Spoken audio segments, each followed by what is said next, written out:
高血糖在中老年中很常见，如果平时控制不好血糖，很容易引起糖尿病。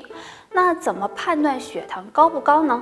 若睡觉时有3个表现，可能暗示你血糖已经超标。表现1：频繁起夜。如果体内血糖偏高，会使人出现多饮多尿的情况，就造成了人频繁起夜，这样也容易影响到睡眠，所以有这种表现就要警惕血糖值了。表现2：容易饿。如果晚上吃了晚饭，但是在睡觉时还是感觉到饿，这也可能是血糖高的表现，大家别忽视了。表现3：手脚发麻。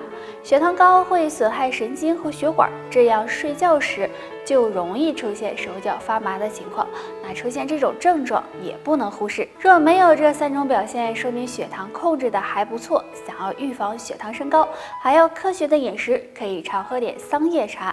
桑叶中含有生物碱、氨基酸以及黄酮类物质，能促进胰岛素分泌，起到辅助降糖的效果。血糖高的人若出现3种情况，小心并发症找上你。表现1：皮肤瘙痒和干燥。血糖高的人如果皮肤经常出现干燥和瘙痒的情况，而且用什么方法也不能够缓解，就可能是并发症的信号了。表现2：视力下降。血糖高的人还要注意，如果出现视力下降、视物模糊，最好及时检查一下，也可能是并发症要找上你了。表现3：腿脚发凉。如果出现下肢发凉或者间接性跛行的情况，要小心是糖尿病足，建议大家检查一下。所以血糖高的人若出现上面3种表现，要提高警惕了。那想要控制好血糖，日常做好2件事。第一，改变饮食。平时保证3餐规律，营养均衡，最好少食多餐，不能吃得过饱，尽量不要偏食，这样有助血糖稳定。第二，适当运动，每天进行适量的运动，也能够帮助保持血糖稳定，最好是有氧运动，比如慢跑、快走、广场舞、太极拳等。家里好像没有水果了，哎，下班去买点，买什么好呢？荔枝、哈密瓜、葡萄。这些水果可都含有很多糖分的，正常情况下吃呢是没有问题的，但是血糖高的人一定要少吃哦。哎，木子，那血糖高还有哪些东西不能吃啊？看这里，还有2种食物尽量不要碰。红枣。新鲜的红枣呢，含糖量在35%左右，而干枣含糖量则在60%左右，所以红枣可以说是升糖大户了，最好呢管住自己的嘴，不要吃。糯米的含糖量可是比米饭还要高呢，所以血糖高的朋友，糯米也要远离哦。那你们记住了吗？为了自己的健康，不要再贪嘴了，决定一天血糖好坏。早起坚持2要2不要，有助血糖稳定。要坚持运动，每天早上起床后若能坚持运动半小时，有助提高身体新陈代谢和促进血液循环，对调控血糖有帮助，能让你血糖保持稳定。要喝1杯白开水。早上起床后要保证身体有足够的水分摄入，可以每天坚持喝1杯白开水，这样有助于稀释血液，加快身体排毒，能避免血糖升高。不要马上运动，如果早上起床后马上运动，这时处于空腹的状态，很容易引起低血糖，不利于血糖稳定。不要过度赖床。因为早上4点到9点是血糖最容易升高的时候，如果你一直不起床，错过吃早餐的时间，这样就会打乱一天血糖的规律，不利于血糖稳定。如果血压高了，通常会有头晕、头痛的情况出现，那一般呢都是吃降压药来控制血压。其实除了吃药以外，大家还可以常做一个动作来帮助血压保持稳定，那这样配合用，效果会更好哦。这个动作就是甩手，先自然站立，2脚分开，与肩同宽，全身保持放松，手臂自然下垂，手掌心朝内。然后呢，双手手臂开始甩动，甩到前面的时候，最好不要超过肚脐；甩到后面时，小手指外缘最好不要超过臀部。这样来回甩手3到5分钟。注意甩手时要用腰腿带动甩手，甩完之后还可以做一些轻松的活动。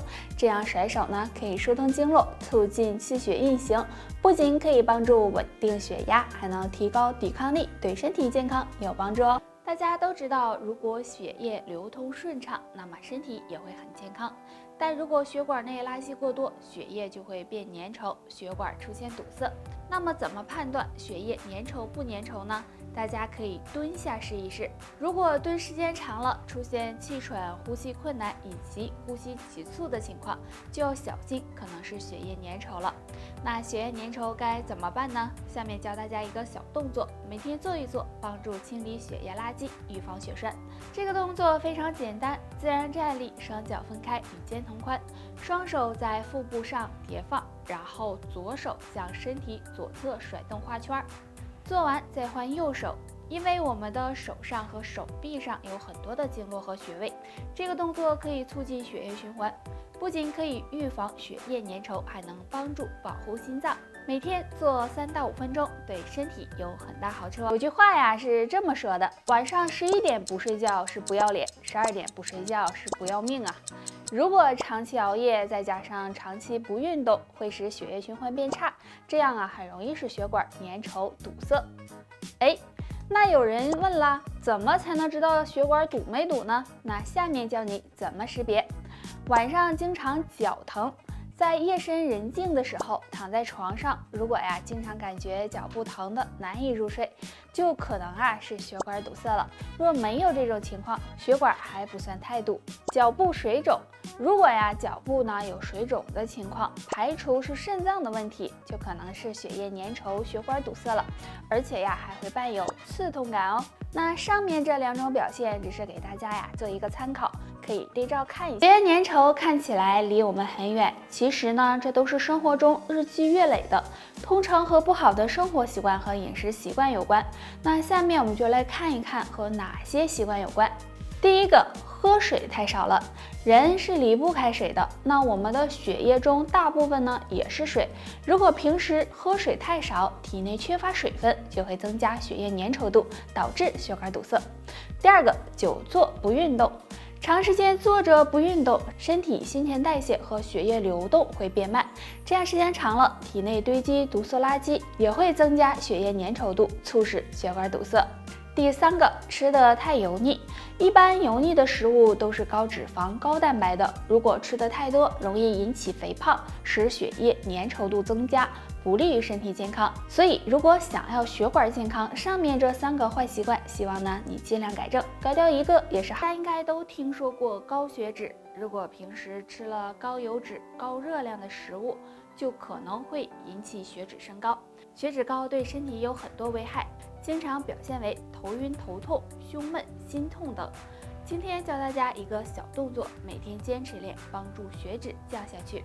动作还是比较简单的，躺着就能做。每天睡觉前可以躺在床上，双腿并拢伸直，双手自然的放在身体两侧，全身放松，然后将双腿向上抬起，大腿和地面垂直，小腿和大腿垂直，脚尖朝向天花板，这样保持5到10分钟。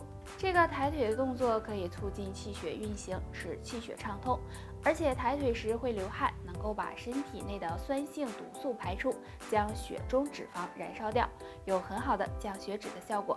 不过要每天坚持做才会有效果哦。除了上面这个小动作外，想要降血脂，大家平时在吃完饭后可以出去走一走，每次走半小时以上，不仅可以促进消化和吸收，还有利。不知道大家有没有听说过，血脂高的人呢要少吃鸡蛋，因为鸡蛋的蛋黄主要成分是胆固醇，如果经常吃呢，很容易使血脂升高。木子，那除了鸡蛋，还有什么不能吃的呢？说到这儿下面的这3种食物最好也别吃，不要给血管添堵哦。动物的内脏。动物内脏含有较高的胆固醇、饱和脂肪酸，如果经常吃呢，容易使血脂升高，不利于血管健康。所以血脂高的中老年人要少吃含糖较高的食物，比如甜食、白糖、红糖等。如果吃多了，也容易增加体内胆固醇含量，使血脂升高。最后是含盐分多的食物，那生活中呢常吃的腊肉、咸菜等都含有较高的盐分。如果吃的太多，容易使血管硬化，导致血压和血脂升高，所以也要少吃。现在电子设备越来越多，眼睛的健康也遭到了威胁，经常会有眼睛疲劳干涩视力模糊的情况。都说眼睛是心灵的窗户，所以呢，保护眼睛很重要。今天给大家推荐一个小方法，可以帮助养护眼睛。大家可以试试用菊花和薄荷一起泡水喝，取适量的菊花和薄荷，然后倒入白开水，泡10分钟左右就可以饮用了。因为菊花有清肝明目、疏散风热的功效，对保护眼睛有帮助。薄荷则有消炎抗菌、疏肝理气的功效，对眼睛健康呢也有利，所以将它们一起泡水喝，对改善视力、养护眼睛有很好的作用哦。大家可以试一试。得啦，今天就叭叭到这儿吧。大家还有什么问题可以给我留言，下期见，拜拜。